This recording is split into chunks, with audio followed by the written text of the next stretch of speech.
तो आज हम लोग ना डिस्कस करने वाले हैं कैपेसिटेंस। कैपेसिटेंस ऑलरेडी आपका डिस्कस किया हुआ है, लेकिन आज हम कुछ उस तरीके से कैपेसिटेंस को डिस्कस करेंगे जो आपको बेसिक फंडामेंटल्स की तरफ लेकर के जाएगा। और जैसे लास्ट क्लास में हमने बहुत कुछ किया था बेसिक फंडामेंटल, तो उससे आपके कुछ कॉन्सेप्ट्स क्लियर हुए। आज उसी कॉन्सेप्ट्स को थोड़ा सा और डीप डाउन जाएंगे। ठीक है। तो कैपेसिटर एक डिवाइस है जो कि आपकी इलेक्ट्रोस्टैटिक फील्ड एनर्जी को स्टोर करेगी। ठीक है। कैसे? अगर मैं इसको फिजिकली डिफाइन करूं तो मैं ये बोलूंगा capacitor is nothing but the set of two conductors which are placed very close to each other. दो कंडक्टर्स हैं जिनको हम लोग एक दूसरे के बहुत क्लोज लाके छोड़ दिया। राइट। कैपेसिटर का मतलब है कि आपके पास दो कंडक्टर्स हैं जिसको आपने बहुत ही क्लोजली लाके छोड़ दिया। ये कंडक्टर होने चाहिए। ठीक है। कोई भी दो चीजें हो सकती हैं। राइट। कोई भी दो चीज हो सकती है वो। जैसे अगर मान लो मैंने एक कोई भी कंडक्टर लिया और एक दूसरा कंडक्टर लिया और इनको हमने एक पास लाके छोड़ा, और इसको मैंने पॉजिटिव टर्मिनल से कनेक्ट किया बैटरी के, इसको मैंने नेगेटिव टर्मिनल से कनेक्ट किया। तो ये क्या करेगा? सिंपल भाषा में, लेमैन्स लैंग्वेज में हम क्या बोलेंगे भाई, ये इस वाले से कुछ इलेक्ट्रॉन को ले लेगा, अट्रैक्ट कर लेगा, तो ये पॉजिटिवली चार्ज हो जाएगा। राइट। है ना। ये कुछ इलेक्ट्रॉन इस कंडक्टर से लेगा तो ये पॉजिटिवली चार्ज हो जाएगा, और उसको दूसरे कंडक्टर में देगा तो नेगेटिवली चार्ज हो जाएगा। Since they are very close to each other, तो वो क्या करेंगे, इंडक्शन इफेक्ट से एक फील्ड इफेक्ट क्रिएट कर देंगे। देखो, जो भी आपने पढ़ा हुआ है वो सब कुछ वैसा ही है जैसा कि हमने इलेक्ट्रिक फील्ड के टाइम पे पढ़ा था। ठीक है। इलेक्ट्रिक फील्ड हमारी एक थ्योरी है, कॉन्सेप्ट है। ठीक है। और कैपेसिटेंस हमारा एप्लीकेशन। सिंपल। ठीक है।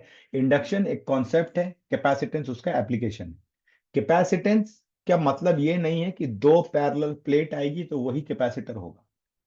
ठीक है। Anything two conductors placed close to each other behave like a capacitor. Is that clear? ठीक है। तो कैपेसिटर का मतलब ही ये होता है। राइट। कैपेसिटर का काम क्या है? कैपेसिटर में अब वो चार्ज को होल्ड करेगा। ठीक है। चार्ज को स्टोर करेगा।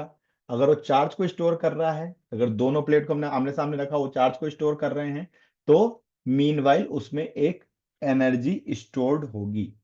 ठीक है। कैपेसिटर के हमने तीन टाइप देखे। राइट। कैपेसिटर के हमने तीन टाइप देखा। ये तीन टाइप जो है कैपेसिटर को, जो हम डिफाइन करते हैं on the basis of their construction define करते हैं। राइट। कि भैया अगर मैं स्फेरिकल शेप में बना रहा हूं तो मेरा स्फेरिकल कैपेसिटर हो गया। ठीक है। अगर मैं उसको सिलेंड्रिकल शेप में बना रहा हूं तो मेरा सिलेंड्रिकल कैपेसिटर हो गया। ठीक है। जो सबसे ज्यादा हम लोग यूज अपने आमने मतलब it depends on the voltage parameter कि कितने वोल्टेज पे हमको अप्लाई करना है। जो नॉर्मल वोल्टेज हम घरों में यूज करते हैं तो उसमें सबसे ज्यादा कैपेसिटेंस जो यूज करते हैं हम सिलेंड्रिकली यूज करते हैं। ठीक है। फिर तीसरा आ गया हमारा कि अगर जो हम पढ़ते हैं, ठीक है, को कॉन्सेप्ट समझने में सबसे इजी है, वो है आपका पैरेलल प्लेट कैपेसिटर। राइट।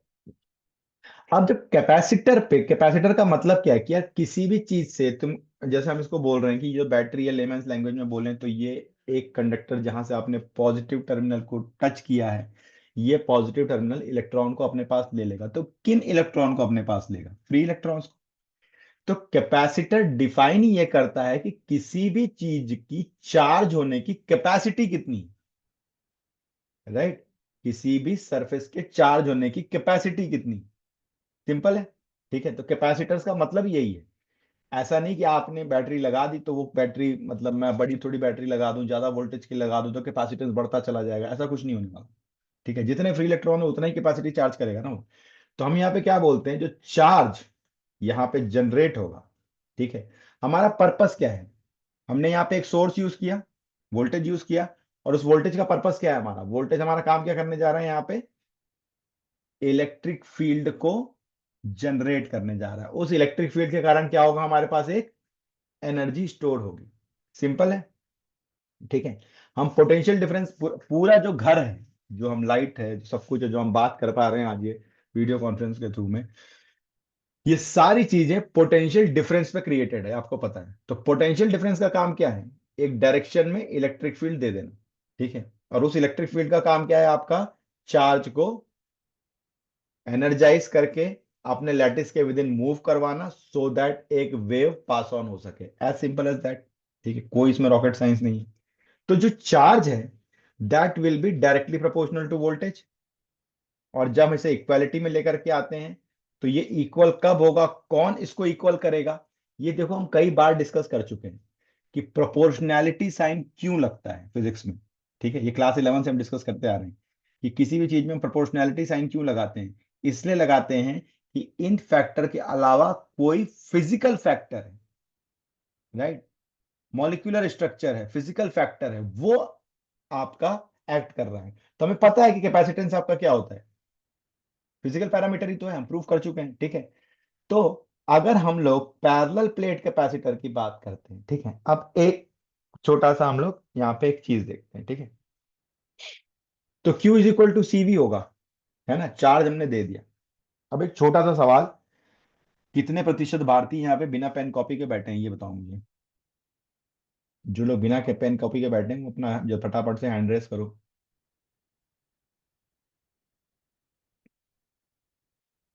चलो झूठो, ये सारे पेन कॉपी लेके बैठे हो, मान ही नहीं सकता मैं। कुछ लोग तो पिक्चर देखने आए। Mohammad Saqib class 12 marigold. Marigold क्या है? चलो, तो पेन कॉपी लेकर के बैठे हो तो शुरू हो जाओ। ठीक है, पता ही है, हम बिना सवालों के काम ही नहीं करते। बहुत सिंपल सा सवाल और बहुत सारा दिमाग लगेगा। ठीक है, मैंने एक पैरेलल प्लेट कैपेसिटर लिया, ठीक है। बात को सुनना जरा ध्यान से, बहुत गहराई वाली बात है। किसे किसे अब थोड़ा बेसिक कॉन्सेप्ट समझ में आने लगा है जब हम लोग ये रिक्रिएट कर रहे हैं, दोबारा से डिस्कस कर रहे हैं, तो जल्दी बताओ। अरे हाथ पाँव उठा के बताओ। हाँ, तो चलो देखते हैं कितना समझ में आया। फिर मैंने क्या किया, इस कैपेसिटर को एक ईएमएफ दिया ई, और इससे मैंने क्या किया, इसको चार्ज किया। ठीक है, ये पॉजिटिव टर्मिनल हो गया, नेगेटिव टर्मिनल हो गया। ध्यान से सुनना जरा सवाल, ठीक है। ये बोर्ड लेवल वाले क्वेश्चन है, कंफ्यूज करेंगे आपको। अब इस कैपेसिटर को, जो कि प्लस माइनस चार्ज है ऑलरेडी, इसे मैंने बैटरी से अलग कर लिया और एक दूसरी बैटरी के साथ जोड़ दिया। ये बैटरी E/2 है, इसका ईएमएफ पहले से हाफ है। आपको कुछ बातें मुझे बतानी है। पहली, कि total charge flow through battery कितना होगा। Part number B, total work done by battery. ये दो पार्ट तो इजी हो जाने चाहिए।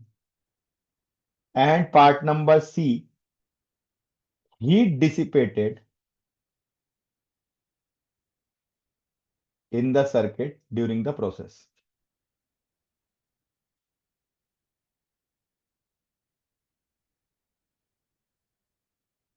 और आपका समय शुरू होता है अब। पार्ट ए का आंसर और विद लॉजिक आप बता सकते हो।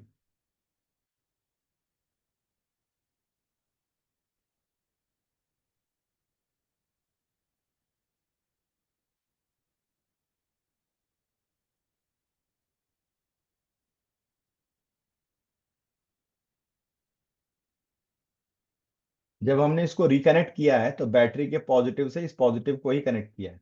ठीक है, ये ध्यान रखना, ये सब इंफॉर्मेशन है हमारे पास अवेलेबल। मैं एक बार फिर से रिपीट कर देता हूँ क्वेश्चन। कैपेसिटेंस सी है, ठीक है। पहले हमने ईएमएफ की बैटरी लगाई, इसे चार्ज किया, ठीक है। तो पॉजिटिव टर्मिनल हो गया, एक नेगेटिव टर्मिनल हो गया, फुल्ली चार्ज हो गया कैपेसिटर। फिर मैंने इसे इस बैटरी से डिस्कनेक्ट करके दूसरी बैटरी के साथ जोड़ा, जिसमें आपका ईएमएफ पहले का हाफ है, राइट। तो अब आपको बताना है कि आपका चार्ज किधर फ्लो होगा, कितना फ्लो होगा।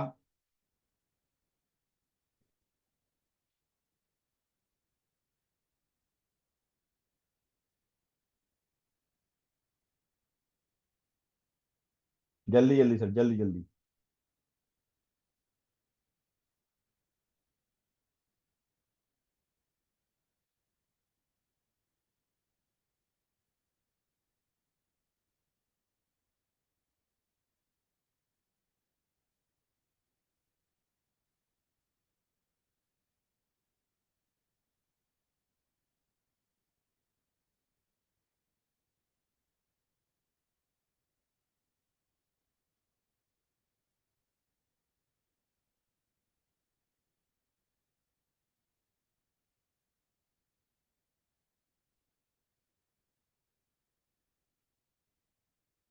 फर्स्ट पार्ट पे चलते हैं। फर्स्ट पार्ट आपको बोल रहा है जी, चार्ज आपका कितना फ्लो होगा। ठीक है, ठीक है, चार्ज आपका कितना फ्लो होगा। तो बस देखो, बहुत बेसिक ना, कैपेसिटर का स्टार्ट कर रहे हैं हम लोग, सिर्फ बेसिक कॉन्सेप्ट पे काम कर रहे हैं, उसी में कंफ्यूजन शुरू हो गया अभी से, पहले कॉन्सेप्ट से ही सबके आंसर अलग अलग आ रहे हैं। ठीक है, तो चार्ज कितना फ्लो होगा ये देखो। चार्ज, इसके पास ऑलरेडी सीवी चार्ज है। ठीक है, इसके पास ऑलरेडी सीवी चार्ज है ना।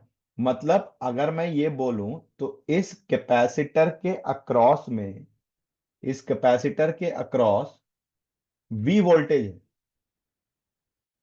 राइट, इस कैपेसिटर के अक्रॉस वी वोल्टेज है, जो कि पॉसिबल नहीं है। हमने ये पढ़ा हुआ है, किसी भी सर्किट में सबसे ज्यादा वोल्टेज कौन कैरी कर सकता है? सोर्स। सोर्स से ज्यादा वोल्टेज किसी के पास नहीं हो सकता। तो कैपेसिटर अपने अक्रॉस में वी वोल्टेज रख ही नहीं सकता। क्या करेगा वो? ठीक है, वोल्टेज को शेड करेगा। तो इसका मतलब कैपेसिटर डिस्चार्ज होगा। अब यहां पे बैटरी काम ही नहीं कर रही आपकी, बात ये समझो। बैटरी यहां रिसीवर हो गई। ठीक है, एक्चुअली बैटरी को चार्ज देना चाहिए था, लेकिन बैटरी चार्ज नहीं देगी। बैटरी तो चार्ज लेगी। राइट, बैटरी आपका चार्ज लेगी, क्योंकि उसका पोटेंशियल कम है, कैपेसिटर ज्यादा पोटेंशियल पे है। तो यहां पे चार्ज फ्लो जो होगा वो कैपेसिटेंस से बैटरी की तरफ होगा। तो आपका और कहां पे आके पोटेंशियल मैच करेगा? जब ये दोनों का पोटेंशियल सेम हो जाए। तो मतलब अगर मैं बोलूं इनिशियल चार्ज क्यू आई, तो ये आपका हो गया सी इंटू ई, ई कर लेते हैं सॉरी, है ना। और फाइनल चार्ज ये क्या हो जाएगा? C E by two. तो चार्ज फ्लो कितना होगा? Q F minus Q I. ठीक है, मतलब C E by two minus C E, तो ये होगा minus C E by two, charge flow. ठीक है, क्लियर है। Now second part, work done by the battery कितना होगा?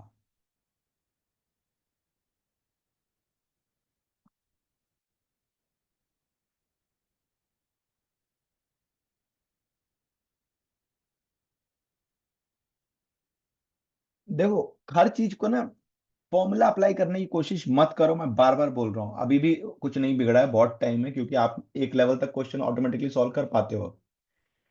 थोड़ा सा आप ना, कुछ मेन चैप्टर्स जो हैं, जैसे आपका इलेक्ट्रोस्टैट्स हो गया, गॉस लॉ हो गया, कैपेसिटेंस हो गया, पोटेंशियल हो गया, सर्किट्स हो गई, डीसी सर्किट्स हो गई। ठीक है, यहाँ फंडामेंटल्स को ना स्ट्रॉन्ग करने की कोशिश करो। आपको वर्क डन बाय बैटरी पूछा, आप लगे वर्क डन निकालने, ऐसा नहीं होता। वर्क डन बाय बैटरी पूछ रहा है तो पहले ये समझो यार, बैटरी वर्क डन होगा कैसे? बैटरी पे वर्क डन होगा या बैटरी वर्क डन करने वाली है? Are you getting my point? ठीक है, सिस्टम से सराउंडिंग पे काम हो रहा है, सराउंडिंग से सिस्टम पे काम हो रहा है, पहले तो ये क्लियर करो मैटर यहां पे। ठीक है, तो बैटरी पे वर्क डन हो रहा है यहां पे, क्योंकि वर्क डन अभी करेगा कौन? अभी ज्यादा पावर में कौन है? कैपेसिटर है। आपने उसको ज्यादा पोटेंशियल देके रखा हुआ है पहले, आप कम पोटेंशियल पे लेकर के आ रहे हो, है ना। तो वो क्या करेगा? वो वर्क करेगा बैटरी के ऊपर। तो जब बैटरी के ऊपर वर्क डन आएगा तो क्या हो जाएगा? बैटरी का वर्क डन, जो चेंज इन चार्ज मेरा डेल्टा क्यू यहां पे आया है, ठीक है, इनटू बैटरी का जो ईएमएफ है। तो ये कितना होगा? Minus C E by two into E by two, मतलब minus C E square by four. ठीक है, is it clear?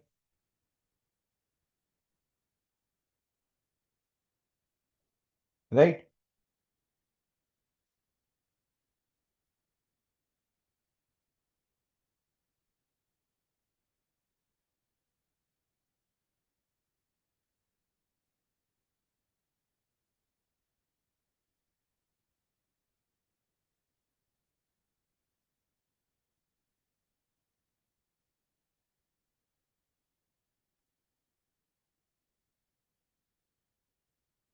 Now the most interesting part is third part.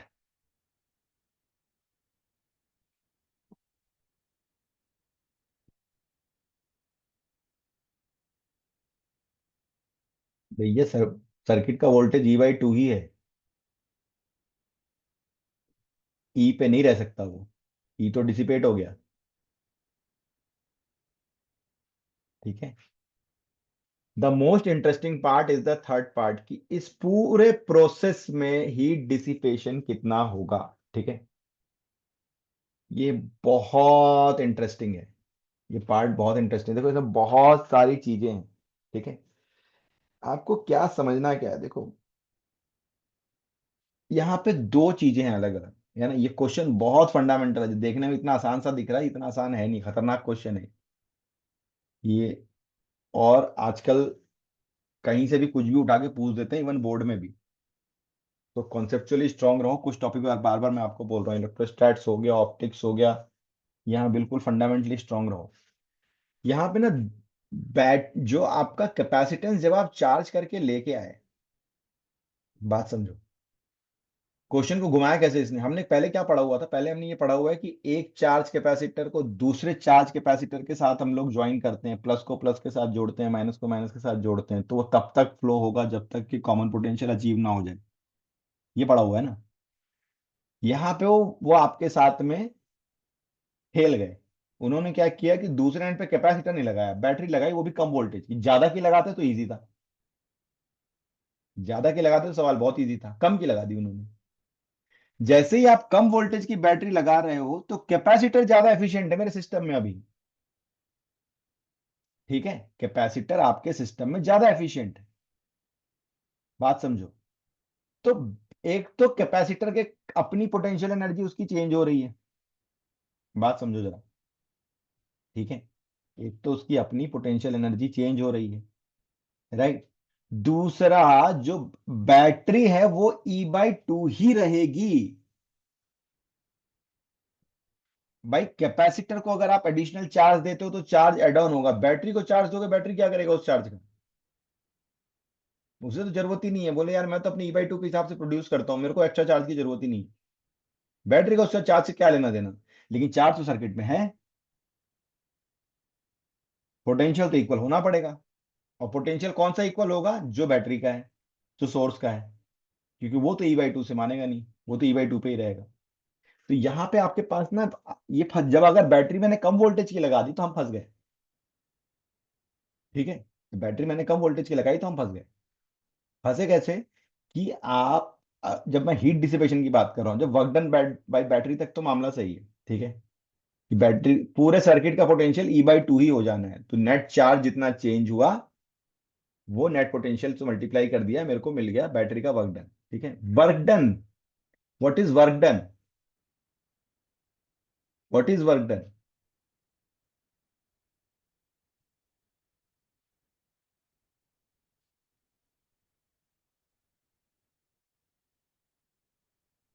समझो बात को जरा सा ना, what is work done. If anyone can want to speak can speak also. मैंने अनम्यूट किया हुआ, बट ट्राई कि आपके सराउंड का साउंड ना हो और एक बार मेरे को एक ही बोलना। तो देखो, अगर पहले तो फिलहाल सुन लो। अगर हम वर्क डन की बात करते हैं, देखो अगर बैटरी हायर वोल्टेज का होता है, ठीक है, मैं सीधे सीधे आपको सॉल्यूशन लिख के बता सकता हूँ, वो रटने वाली बात हो जाएगी, उसमें कोई फायदा नहीं होने वाला। इसलिए थोड़ी कहानी सुनो। अगर हम लोग बैटरी हायर वोल्टेज पे होती तो बैटरी वर्क डन करती, यहां तक तो मामला ठीक था। और बैटरी वर्क डन करके क्या करती, जब कैपेसिटर को हम किसी बैटरी के साथ जोड़ते हैं, मतलब अनचार्ज कैपेसिटर है जिसके ऊपर कोई चार्ज नहीं है, उसको हमने बैटरी के साथ जोड़ा, तो वर्क डन कौन कर रहा है, बैटरी कर रहा है। और कैपेसिटर क्या करता है, उससे अपनी पोटेंशियल एनर्जी बढ़ाता है। सिंपल। ठीक है। इसमें कोई दिक्कत नहीं। अगर चार्ज कैपेसिटर भी मैं लेकर के आ रहा हूं, ठीक है, अगर मैं चार्ज कैपेसिटर भी लेकर के आ रहा हूं, उसको मैं हायर वोल्टेज की बैटरी के साथ जोड़ रहा हूं, तो भी सेम प्रोसेस है। एडिशनल चार्ज देगी बैटरी उसको। कब तक, जब तक पोटेंशियल कॉमन ना हो जाए। ठीक है। तो कैपेसिटर क्या करेगा, अपनी पोटेंशियल एनर्जी को एनहांस करेगा। वर्क कौन करेगा, बैटरी करेगी। सिंपल। ठीक है। समझ में आ रहा है। क्लियर है? नाउ द थिंग इज कि जब मैंने कम पोटेंशियल की बैटरी लगाई और मुझे हीट डिसिपेटेड इन सर्किट निकालना है, समझो बात को, ठीक है? अभी ये बैटरी का वर्क जो हमने निकाला है ना, -c²/4, अभी इस पे हम आएंगे वापस, अभी ये पूरा कंप्लीट नहीं हुआ है ना, ठीक है? अभी पूरा प्रोसेस एक बार समझते हैं, ठीक है? अब मुझे ये पता करना है कि बॉस, ये मेरा हीट डिसिपेशन कितना हो रहा है, और बैटरी मेरी कम वोल्टेज की है। तो उस केस में क्या होगा कि कैपेसिटर एक सोर्स की तरह काम कर रहा है,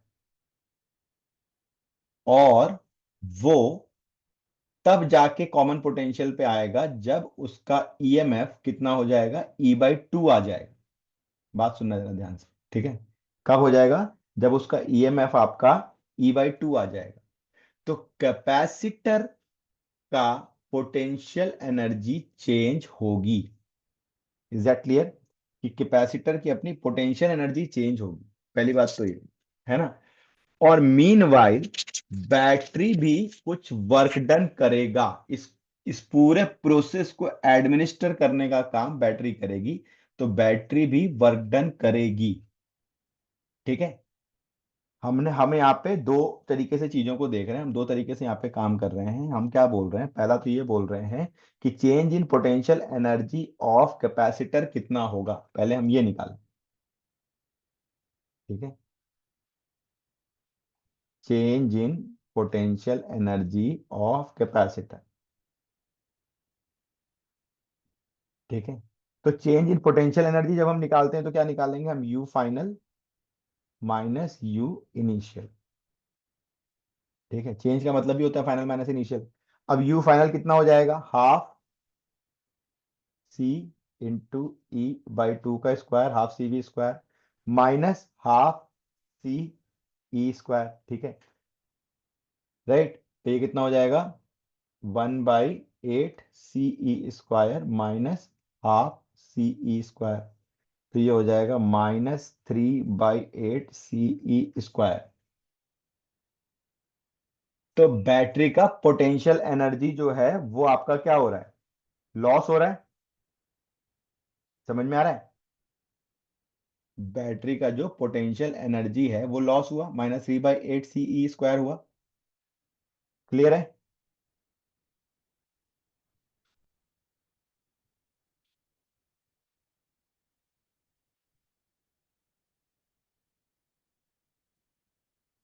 ना,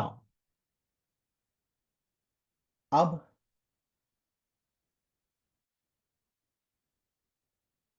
हमें समझना है फाइनल चीज, ठीक है? ये जो पोटेंशियल एनर्जी का चेंज है, ठीक है ना? मुझे हीट डिसिपेटेड निकालना है, ठीक है? अब थोड़ा सा एक फाइनल चीज और समझनी है हमें इसमें। हीट क्यों प्रोड्यूस होती है, हीट क्या है, ठीक है? अब समझना है इस बात को कि पूरा प्रोसेस हुआ कैसे। ये चार्ज रिटर्न आया इस वायर में, ठीक है? इसको चार्ज चाहिए नहीं, बैटरी को नहीं चाहिए चार्ज, इसका अपना पोटेंशियल है, ठीक है? तो बैटरी उस चार्ज को कंज्यूम करेगा, उसका जो वर्क डन है वो हमने निकाल लिया। आ रही बात समझ में? ठीक है? पहले यहां से ये चार्ज वायर के थ्रू बैटरी कंज्यूम करेगा, फिर थोड़ी देर बाद यहां से ये सर्किट रिटर्न चली जाएगी, ठीक है?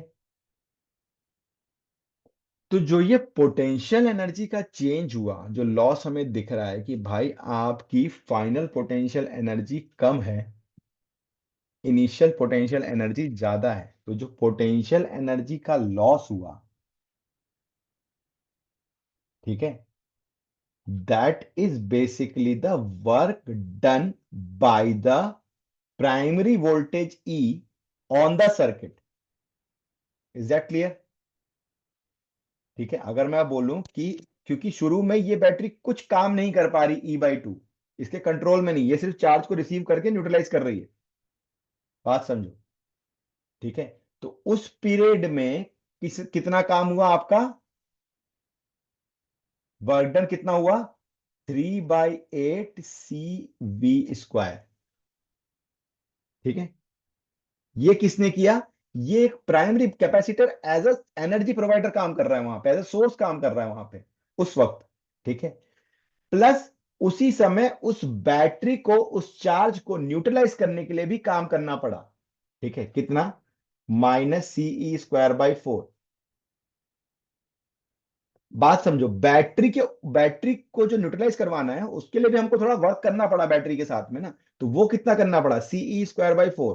और टोटल जो primary source, capacitor as a source जो काम कर रहा है, उसने टोटल काम कितना किया? 3/8 CE²। यहां मैंने माइनस साइन क्यों नहीं लिया? क्लास 11 से पढ़ते आ रहे हैं, delta U is equal to -W। ठीक है। तो इस वर्क में से बैटरी वाला वर्क अगर हमने हटा दिया, तो ये वर्क कहां गया? ये गया आपकी हीट में। समझ में आ रहा है? ठीक है। तो ये आपका आ जाएगा CE²बाई 8। ये आपका हुआ heat generated. Is it clear? एक बार पूरा प्रोसेस गो थ्रू कर लो, this is a very good concept.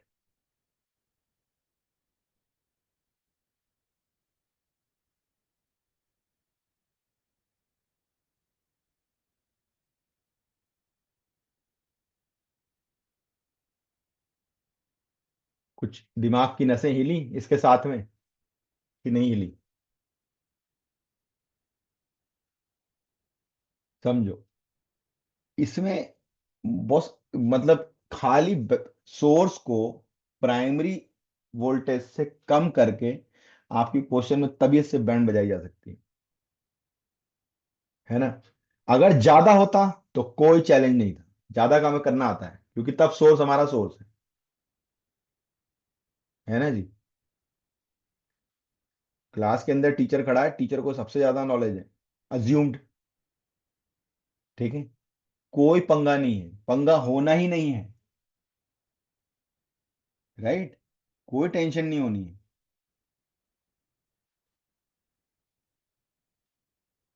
ठीक है।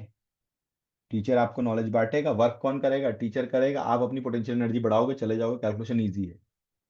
क्लास में बच्चे को ज्यादा नॉलेज है टीचर से, वो बच्चा आ गया सामने, पंगा आप चालू है। पहले तो टीचर उसको अपनी नॉलेज पे उतारेगा, क्योंकि एडमिनिस्टर तो टीचर ही करेगा। सिंपल। लेकिन बच्चा बेचारा ज्यादा नॉलेजेबल था तो उसकी नॉलेज कम करानी पड़ेगी पहले, है ना। तो वही काम यहाँ पे होगा। आप चार्ज के सेंस में सोच रहे हो, चार्ज कहाँ जाएगा? बैटरी को चार्ज चाहिए नहीं ना। बैटरी क्या करेगा चार्ज का? तो चार्ज जाएगा कहाँ? लेकिन बैटरी फाइनल पोटेंशियल अपने पोटेंशियल के हिसाब से ही गवर्न करेगा। तो सोच के देखो कि यहाँ पे चार्ज फ्लो की दो कंडीशन आएंगी। पहले तो इधर से इधर ट्रांसफर होगा, बैटरी के अंदर उसको न्यूट्रलाइज कराने के लिए भी वर्क डन करना पड़ रहा है हमें। ठीक है, तो वो वर्क डन भी आएगा हमारा। और कैपेसिटर ने जो अपनी पोटेंशियल एनर्जी चेंज करी है, उतना ही तो रिलीज हुआ है ना वर्क डन वायर में चार्ज को फ्लो कराने के लिए। तो वो दो जगह चला गया, एक बैटरी में चला गया, बैटरी वाला हटा दो, उसमें से माइनस कर दो। तो जो बच गया वर्क डन, वो गया कहाँ? वही तो हीट में कन्वर्ट होगा। समझ में आ रहा है? यहाँ पे कंफ्यूजन ये है कि जो ये कैपेसिटर है सी वाला, ये प्राइमरी कुछ टाइम के लिए एज अ सोर्स बिहेव करेगा। ये थोड़ी देर डोमिनेट करेगा। ठीक है। अरे कुछ भेजे में घुसा नहीं घुसा, या शॉक में चले गए इस क्वेश्चन के बाद में?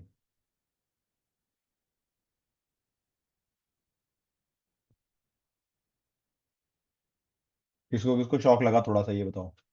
क्या यार, इतने दिनों से पढ़ रहे हैं तब भी मतलब।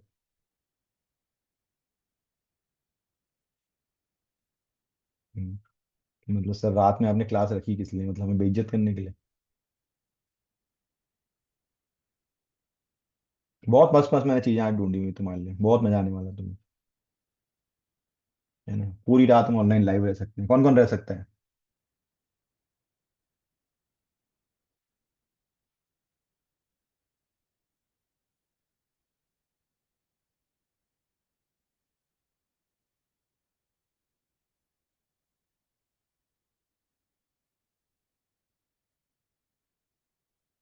देखो, सिर्फ एक आदमी ने हाथ नहीं उठाया, किसने? मैंने, क्योंकि मैं नहीं रह सकता। चलो बेटा, आगे बढ़ते हैं। ठीक है। ये कॉन्सेप्ट क्लियर हुआ?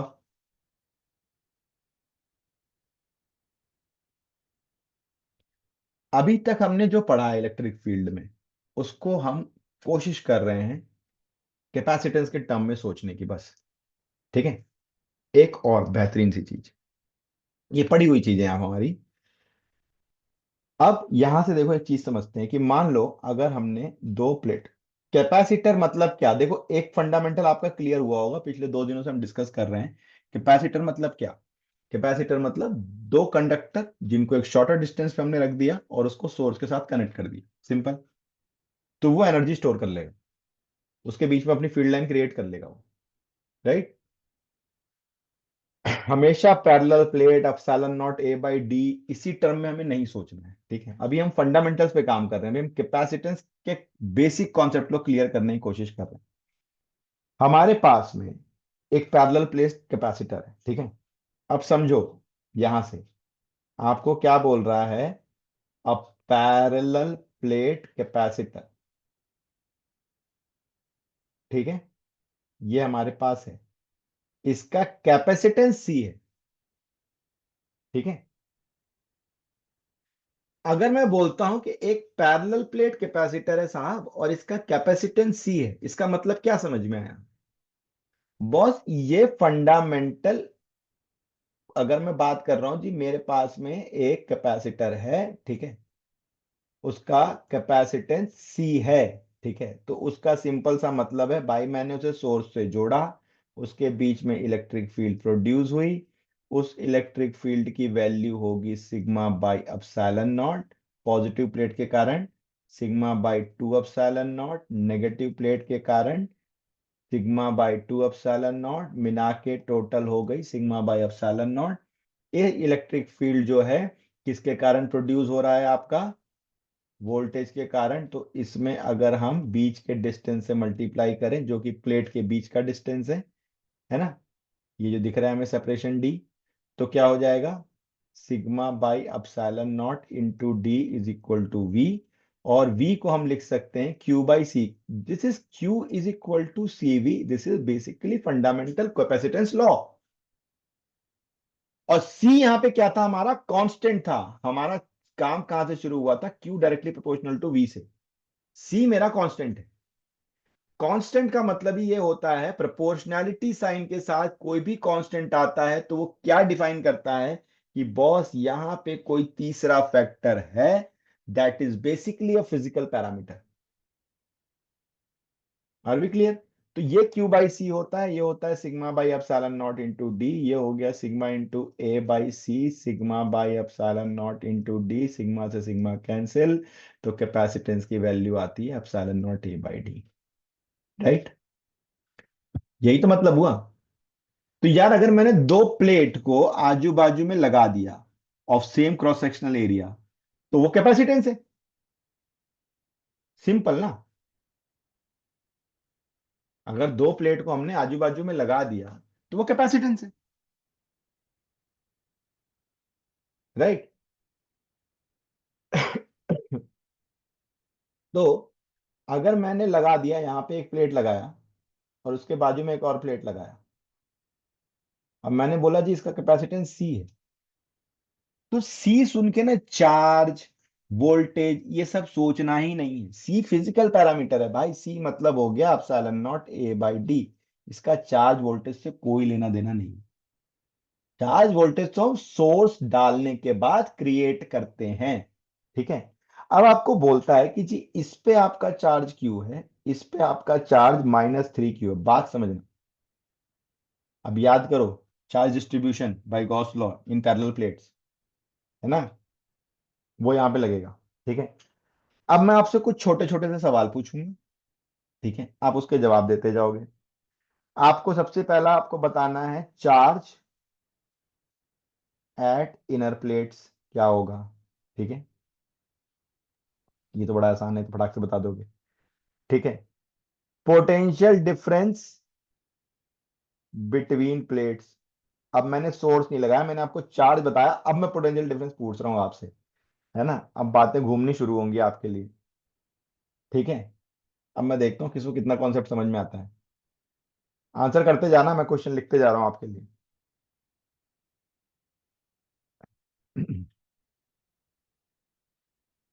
Charge flow if the plates are connected,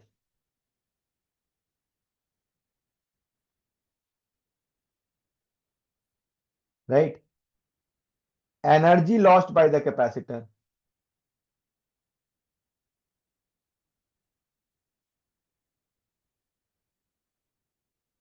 in third case, and charge flow if earthing is done on both plate outside. ठीक है, बताओ।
ये चार्ज एट इनर प्लेट का आंसर तो अब तक आ जाना चाहिए, तो बहुत इजी है, तो सिंपल चार्ज डिस्ट्रीब्यूशन पढ़ा हुआ है हमने, अभी थोड़े दिन पहले भी रिचार्ज किया था।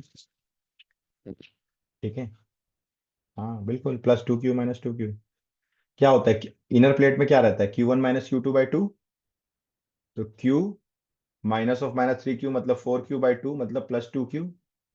ये सरफेस आपका हो गया +2q, तो ये सरफेस आपका हो जाएगा -2q, राइट।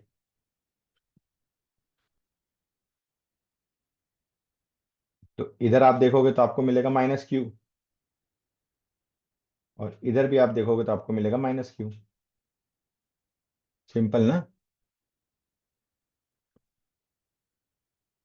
ये तो चार्ज डिस्ट्रीब्यूशन हमने किया हुआ है, शॉर्टकट हमें पता है, इसमें क्या टाइम लग रहा है हमें। किसको नहीं आ रहा है ये, किसको नहीं आया था, किसका किसका आ गया था उसने बोला नहीं, वो लोग एड्रेस करो।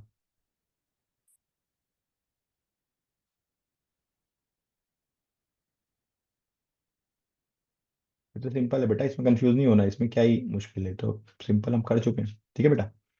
तो ये हो गया हमारा डिस्ट्रीब्यूशन। अब ये चार्ज एट इनर प्लेट मेरे को मिल गया, ये +2q है, ये -2q है, राइट। दोनों इनर सरफेस का हमको चार्ज पता चल गया। सेकंड पार्ट है मजेदार, potential difference between plates, plates के बीच पोटेंशियल डिफरेंस कितना है, ये जो बताएगा उसको इनाम मिलेगा।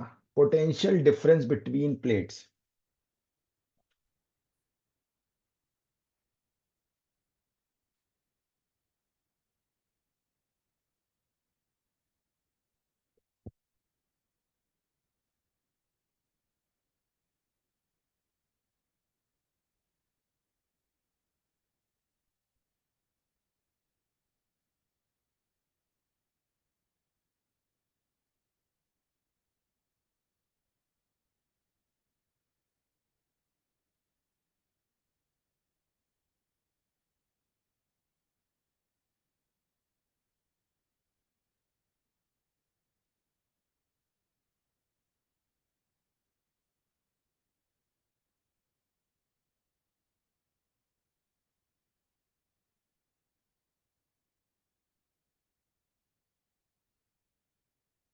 बोलो जी।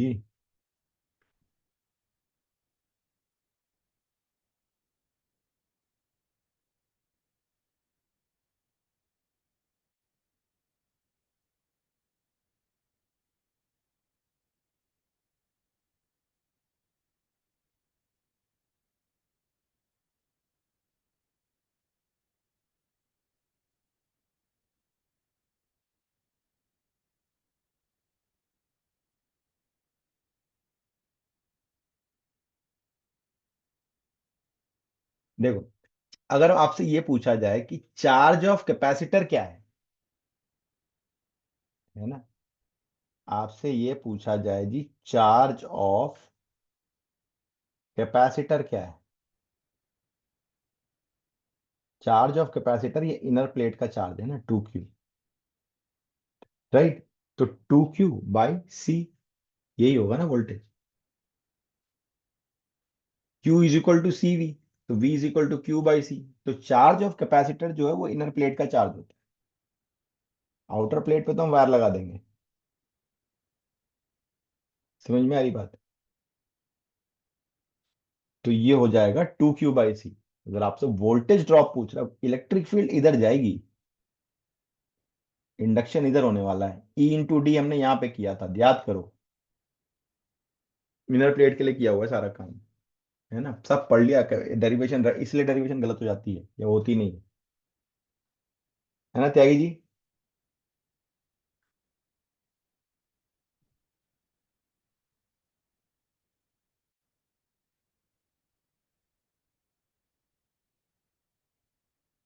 तो कितना हो जाएगा, 2Q/C,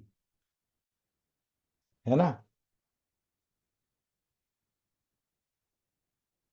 now next part, charge flow if the plates are connected. Connected मतलब मान लो यहां से यहां मैंने एक तार लगा दी, तो चार्ज फ्लो कितना होगा। ये पार्ट तुमने पहले भी किया हुआ है इलेक्ट्रिक फील्ड वाले में भी, ये तो होना चाहिए। अगर ये प्लेट को हमने कनेक्ट कर दिया तो चार्ज फ्लो कितना होगा।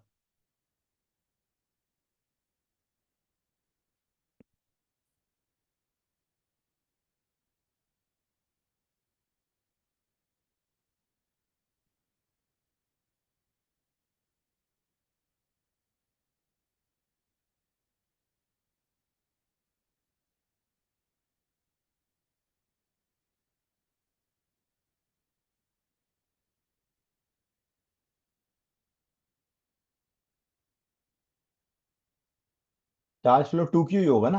ये +2Q यहाँ जाएगा तो इसको न्यूट्रलाइज करेगा। ठीक है, तो चार्ज फ्लो कितना हो जाएगा,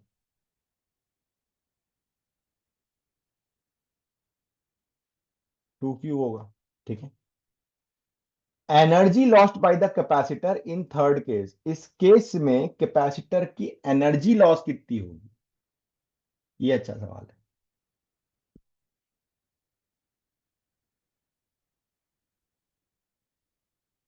एनर्जी लॉस कितनी होगी।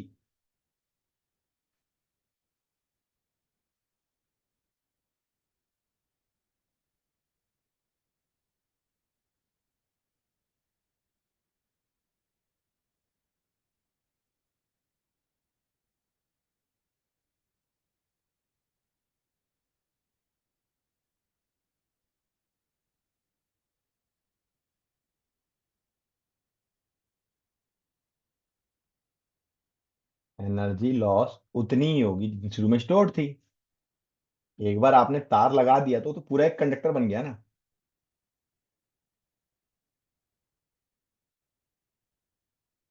राइट। आपने यहां से यहां तार जोड़ दिया तो पूरा कंडक्टर बन गया, एक ही हो गया ना वो तो प्लेट कुल मिला के। तो एनर्जी लॉस, सारी एनर्जी तो शुरुआत की होगी, सारी लॉस हो गई। तो ½ CV²। तो ½ × C, V कितना है आपका, आपने अभी निकाला था 2Q/C का स्क्वायर। तो ½ × C × 4Q² / C²। तो ये हो जाएगा 2Q² / C। Simple.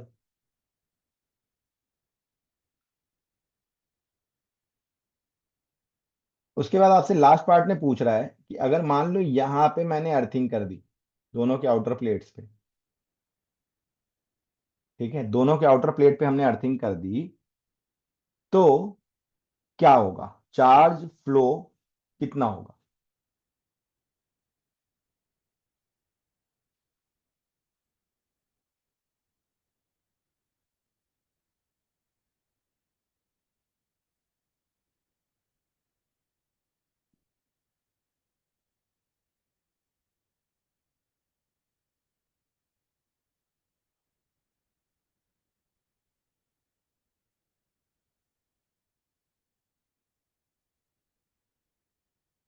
Capacitor discharge होगा ना अर्थिंग पे, वो वाला साइड डिस्चार्ज हो जाएगी पूरी।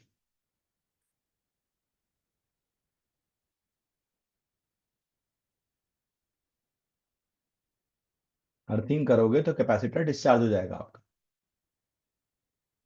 2Q ही होगा, सिंपल ना। किधर से किधर होगा? कैपेसिटर से अर्थ की तरफ होगा या अर्थ से कैपेसिटर की तरफ होगा?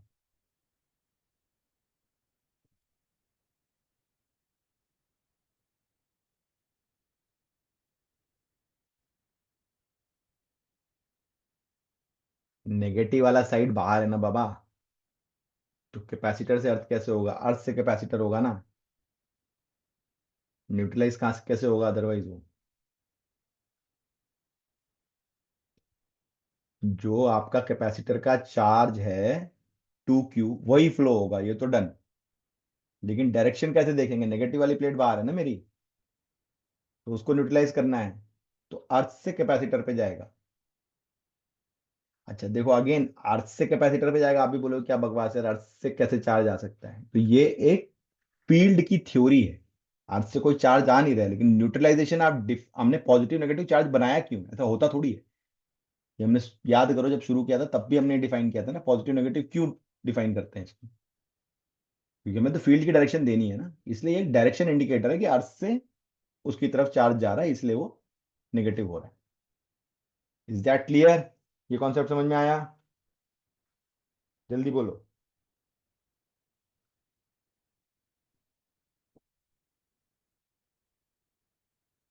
तो कितने प्रतिशत भारतीयों का दिमाग दिमाग थोड़ा हिला आज, कि क्या ही चल रहा है मतलब? अगर ये कैपेसिटर हो तो हम आज तक क्या पढ़ते आए थे?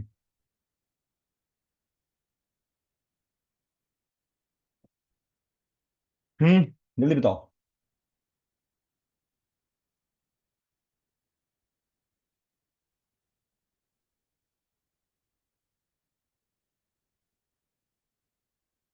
समझ समझ में आ रहा है कि नहीं आ रहा है, ये बताओ पहले। This is something we have been discussing, capacitor as a very basic fundamental. ठीक है, बहुत ही बेसिक फंडामेंटल पे हम लोग अभी बात कर रहे हैं। राइट? कहाँ से चार्ज कैसे फ्लो होता है, कैसे इंडक्शन होता है, अलग अलग प्लेट दे दिए। ऐसा क्वेश्चन अब बोर्ड वोर्ड में भी आजकल आने लगे हैं। ठीक है, बहुत simple simple. You will not believe कि मैग्नेटिक फील्ड के कुछ क्वेश्चन 2017 2018 में बोर्ड में है, that is up to advance level. Magnetic field के अंदर बकायदा प्लेट लगी है, उसके पीछे स्प्रिंग लगा हुआ है, स्प्रिंग में उसको मूवमेंट करवा रहे हैं, BLV वहां से स्टोर हो रही है। तो मतलब वो लोग भी बड़े खतरनाक हो चुके हैं आजकल, बोर्ड वाले भी। तो हल्के में ना लो, है ना? ठीक है, क्लियर है ये पार्ट? चलो, अब एनर्जी स्टोर्ड की अगर हम बात करते हैं कैपेसिटर में, तो सिंपल एनर्जी, अब जरा समझना, इस एनर्जी स्टोर हमने पता है कि ½ CV² होता है, लेकिन इसको एक बार हम फिर से समझते हैं कि हमने कैसे डिराइव किया था। बेसिक्स पे एकदम ही क्लियर होना है हमें। हम यहाँ बोल रहे हैं जी V वोल्टेज है। ठीक है, सर्किट को ड्राइव कौन करेगा? एडमिनिस्ट्रेटर ऑफ द सर्किट कौन है? ठीक है, वो है सोर्स। आप कितने ही ताकतवर क्यों ना हो सर, जो टीचर है क्लास का, वही एडमिनिस्ट्रेटर है, वही डिसाइड करेगा क्या पढ़ाई होगी, किस लेवल पे होगी। आप अपने स्कूलों में जाते हो, समटाइम्स ये भी हो सकता है कि आपको कुछ चीजों की ज्यादा नॉलेज हो, अब जेई वगैरह की तैयारी कर रहे हो, आपको ज्यादा पता हो, स्कूल टीचर को ना पता हो, लेकिन on that very moment he is the administrator of the class. ऐसा तो नहीं होता कि आप उसको पढ़ाना शुरू कर देते हो, ऐसा होता है क्या? तो सेम आपको ड्राइव कौन करेगा? सोर्स करेगा। अगर मैंने एक अनचार्ज कैपेसिटर रख दिया बैटरी के साथ, तो यहां से आपका इंडक्शन शुरू हो जाएगा। ठीक है, है ना? यहां से आपका इंडक्शन शुरू हो जाएगा। अब हम क्या बोलते हैं यहाँ पे? हम ये बोलते हैं कि सर मुझे निकालना है कि what is the energy stored in the capacitor. तो energy store in the capacitor का मतलब ये है कि कैपेसिटर की पोटेंशियल एनर्जी बढ़ेगी, तभी तो स्टोर हो रही है ना। तो बढ़ क्यों रही है? किसी भी सिस्टम की एनर्जी कब बढ़ेगी? जब उस पे कोई एनर्जी का सोर्स वर्क ऑन करेगा। एनर्जी का सोर्स कौन है हमारे पास? बैटरी है। तो इसका मतलब energy stored in capacitor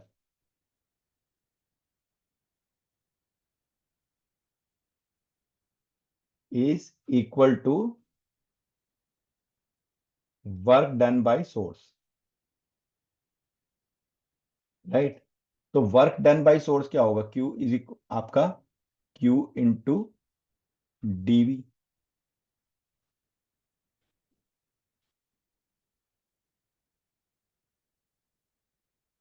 right. लेकिन यहां पे जो वोल्टेज है वो तो फिक्स है मेरा, तो यहां पे क्या होगा? V इंटू डी क्यू, है ना। याद करो जब पहला क्वेश्चन हम कर रहे थे वर्किंग कैसे निकाला था? Delta Q into E/2। याद आ रहा है? क्योंकि ट्रांसफर यहाँ पे चार्ज हो रहा है, इस बैटरी के पोटेंशियल के कारण यहाँ चार्ज ट्रांसफर हो रहा है। समझ में आ रही बात? ठीक है। तो V इंटू डी क्यू, हमने एक मोमेंटरी इंस्टेंटेनियस चार्ज ले लिया डी क्यू। अब देखो आप लोग 12th पढ़ चुके हो, फंक्शन पूरा पढ़ चुके हो, इंटीग्रेशन पढ़ चुके हो, डिफरेंशिएशन पढ़ चुके हो, तो अब ये चीजें थोड़ा सा आप बेटर वे में आपको समझ में आनी चाहिए, मैथमेटिक्स। डी क्यू क्यों ले रहे हैं हम? एलिमेंटल चार्ज का मतलब क्या होता है? इंस्टेंटेनियस चार्ज ले रहे हैं कि एक डी क्यू चार्ज यहां से यहाँ फ्लो हो रहा है मेरा dt टाइम में, ठीक है। तो ये हो गया मेरा work done, instantaneous work done. Overall cycle का वर्क डन निकालना है तो क्या करना पड़ेगा? इंटीग्रेट करना पड़ेगा, ठीक है। कहां से कहां करना पड़ेगा? जीरो चार्ज था पहले, फुल चार्ज आपका क्यू तक पहुंच गया। And Q is equal to क्या होता है? CV। अब ये Q is equal to CV V into D Q, ठीक है। बात समझो पहले ध्यान से, ठीक है। अगर मैं Q is equal to CV, मतलब Q और V का अगर हम ग्राफ बना रहे हैं, मुझे कोई भी एक ग्राफ मिल रहा है, ठीक है। तो इसका एरिया ना AOI एक तरीके से ये, तो DQ मेरा एलिमेंटल है, राइट, ठीक है। अब यहां से हम Q is equal to CV से वोल्टेज को हम, क्योंकि वोल्टेज भी मेरा वेरिएबल है, ठीक है, हम सब कुछ लेके चल रहे हैं ना, तो हमारा कांस्टेंट क्या है? खाली Q कैपेसिटेंस है। तो इसको हम क्या लिख सकते हैं? Q/C। तो ये हो गया 1/C, जीरो से Q/dq। तो यहां से मुझे मिलेगा ये Q²/2C। ये आपका वर्क डन है, ये आपकी पोटेंशियल एनर्जी मैग्नीट्यूड वाइज जो आपका स्टोर होती है उसमें। तो पोटेंशियल एनर्जी कितनी हो जाएगी? यहां से इसको सिंप्लीफाई करेंगे तो हाफ CV², ठीक है। कैपेसिटर के अंदर जो, अगर मान लो हमने एक EMF प्रोवाइड कर, एक वोल्टेज प्रोवाइड कर दिया, या इसको हम EMF के फॉर्म में पढ़ते हैं, मतलब we should call it EMF not voltage. Potential energy हम बोल रहे हैं हाफ CE², ठीक है। लेट अस से E is my EMF, right. तो अगर हमने ये वोल्टेज स्टोर कर दिया तो कैपेसिटर की साइज वेरी कर सकती है। बात समझना जरा, कैपेसिटर की साइज तो मेरी वेरी करेगी, ठीक है। तो मैं ये देखना चाहता हूं कि यहां पे मेरा इलेक्ट्रिक फील्ड जनरेट हो रहा है। Electric field is nothing but the sense of voltage. याद करो हमने पोटेंशियल जब पढ़ा था तो हमने यही तो पढ़ा था ना, कि वोल्टेज कुछ डिफाइन नहीं करता, ये एक डायरेक्शन इंडिकेटर है कि इलेक्ट्रिक फील्ड किधर जाएगी, बस, ठीक है। तो वैसी एक सेंस ऑफ वोल्टेज है इलेक्ट्रिक फील्ड। तो इलेक्ट्रिक फील्ड यहां पे जनरेट हो रही है, वो एक पर्टिकुलर एरिया के अंदर जनरेट हो रही है। वो एरिया वेरिएबल है, वो कंस्ट्रक्शन वाला एरिया, वो मेरे ऊपर डिपेंड करता है मैं कितना बड़ा कैपेसिटर बना रहा हूं। तो अगर मैं इसको जनरलाइज करना चाहूं तो मैं क्या फाइंड आउट करूंगा? Energy density. तो एनर्जी डेंसिटी आपका क्या हो जाएगा? Energy per unit volume. तो एनर्जी हो गई आपकी हाफ ε0 A/d, ठीक है, इंटू EMF का स्क्वायर इंटू 1/एरिया इंटू डी। यही होगा।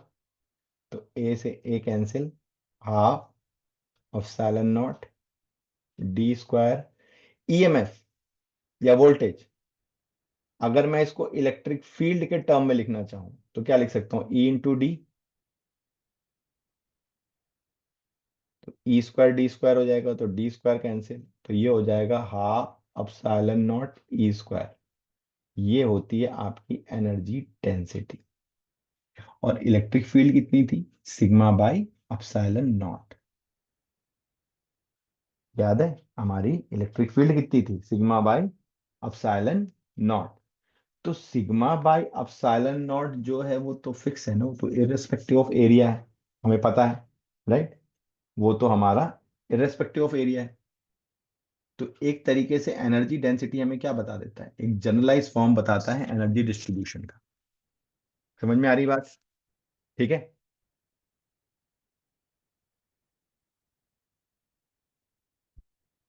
That is what I am explaining कि why do we define energy density. Energy density define ही हम इसलिए करते हैं क्योंकि हमारा, हम जो कैपेसिटर बना रहे हैं वो तो अलग अलग कॉन्सेप्ट पे है ना। ठीक है। हम जो कैपेसिटर बना रहे हैं, ठीक है, वो तो आपका अलग अलग शेप एंड साइज का है। तो एनर्जी डेंसिटी डिफाइन करके हम कुछ चीजों को जनरलाइज कर रहे हैं, राइट? अगर मान लो क्यू चार सर्किट में फ्लो हो रहा है और आपका ईएमएफ आपका ई है, तो वर्क डन बाय बैटरी हम कैसे निकालेंगे? वी इंटू क्यू से निकालेंगे कभी भी। Is that clear?